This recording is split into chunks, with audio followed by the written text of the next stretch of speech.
Kalau ada ajaran agama yang mengharamkan makan babi, ya itu adalah haknya mereka. Tapi kalau ada orang yang menganggap babi itu tidak boleh dijadikan rendang, ya itu patut dipertanyakan karena sangat aneh. Saya kira pikiran para anggota-anggota DPR RI yang mengomentari secara pedas nasi rendang babi itu perlu dites kejiwaannya.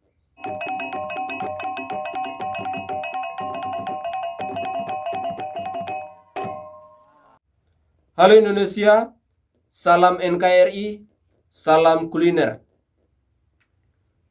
Saya pribadi dukung penuh rendang babi itu untuk diviralkan. Di negara Indonesia, setahu saya yang beragama itu adalah manusia, bukan binatang. Jadi, kalau ada makanan rendang, meskipun dari daerah dengan mayoritas agama tertentu, ya, makanan itu tidak punya agama. Kecuali ada orang-orang yang menganggap dirinya sama dengan binatang. Saya kira apa yang terjadi di Indonesia ini banyak banget orang-orang, khususnya orang-orang yang merasa penting dan duduk di kursi Senayan, tapi mabuk sama agamanya. Mereka dibuat mabuk dan sengaja untuk menyebarkan kemabukan itu ke rakyat Indonesia yang juga masih gampang digoblok-goblokin sama agama. Contohnya rakyat Jakarta yang 58% itu. Viralnya rendang babi yang sempat dihebohkan di media sosial membuat orang-orang yang mabuk agama itu geram, seperti cacing kepanasan. Padahal, kalau mau dilihat dari sejarah makanan, babi itu adalah salah satu hewan yang diternak dan sengaja untuk diambil dagingnya, untuk dimakan tentunya. Babi itu hidup bukan untuk bekerja. Babi itu diternak untuk dimakan dagingnya dan diproses. Tapi kalau ada ajaran agama yang mengharamkan babi itu, ya itu adalah haknya mereka. Kita harus menghormati itu. Tapi kalau ada orang yang menganggap babi itu tidak boleh dijadikan rendang, ya itu patut dipertanyakan karena sangat aneh. Saya kira pikiran dari anggota DPR RI, yakni Andre Rosiade, yang mengomentari secara pedas tentang nasi rendang babi itu masih sangat cetek dan mungkin tingkatnya masih sekelas Anies Baswedan.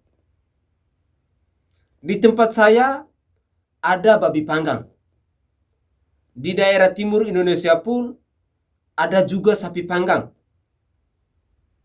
Babi panggang yang paling saya suka adalah sei babi. Tapi demi mayoritas agama di Indonesia, malah ada sebagian orang yang akhirnya membuat sei sapi. Kalau dari sei babi dibuat sei sapi saja nggak apa-apa, semestinya rendang sapi dibuat jadi rendang babi juga nggak masalah dong harusnya. Radikalisme sudah bertumbuh subur sampai ke DPR Senayan. Kalau sampai melukai suku tertentu, ya menurut saya itu adalah sebuah framing busuk yang dilakukan oleh petinggi-petinggi partai. Justru saya sendiri dukung gerakan masyarakat untuk membuat rendang babi sebanyak-banyaknya. Karena kita tahu bahwa Indonesia bukan milik agama dan suku tertentu. Saya juga sampai bingung. Dulu ada orang yang campurkan babi dengan kurma saja diprotes. Sampai diancam dibunuh sama pendukungnya Anies Baswedan. Kalau mau bodoh, ya jangan nanggung-nanggung. Sekalian haramkan saja handphone kalian yang buatan orang kafir itu. Kalau orang mau berkreasi membuat rendang babi, kenapa harus dianggap melukai orang atau suku tertentu? Saya jadi ingat Alkitab yang ditulis dengan bahasa Minang. Itu pun diprotes. Kalian ini memang ahli surga? Jangan-jangan orang macam ini nanti kalau sudah mati ternyata kena prank. Pembodohan macam ini tolonglah, harus dihentikan.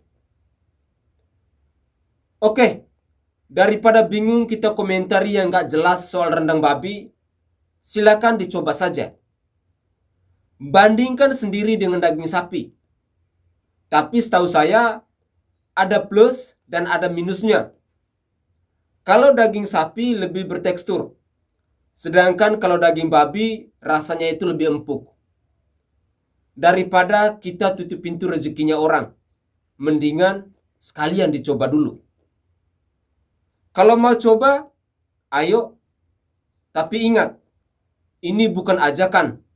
Karena semua risiko ketagihan babi tentunya akan ditanggung oleh pemakan babi itu sendiri. Lagian, bego amat sih. Rendang itu nggak ada urusan sama suku tertentu. Apalagi sama agama. Masa mau disamain levelnya antara rendang dan agama? Tolonglah. Goblok itu jangan dipelihara. Biar otaknya nggak kebalik melulu. Salam waras, salam rendang babi, salam kuliner Indonesia.